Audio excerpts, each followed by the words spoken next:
আমরা প্রত্যেকে মুসলমান, আমরা কম বেশি প্রত্যেকে নামাজ পড়ি।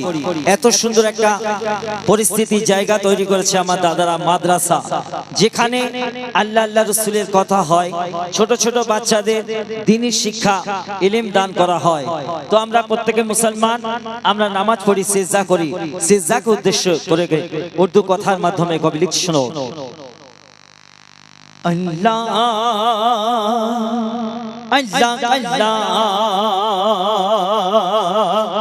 আল্লাহ আল্লাহ আল্লাহ আল্লাহ।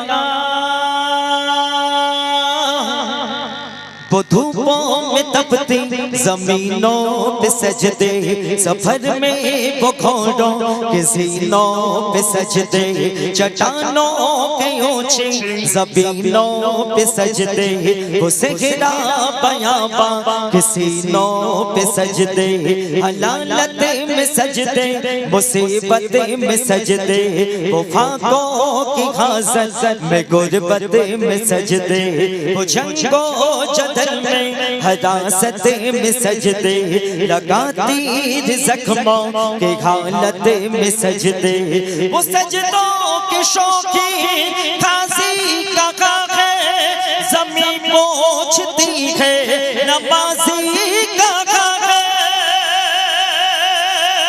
ज़मीं पोंछती है नमाज़ी का है। अल्लाह अल्लाह अल्लाह अल्लाह अल्लाह अल्लाह अल्लाह। শুনলেন উর্দু কথা, বাংলা ছেলে বাংলায় ফিরে আসি।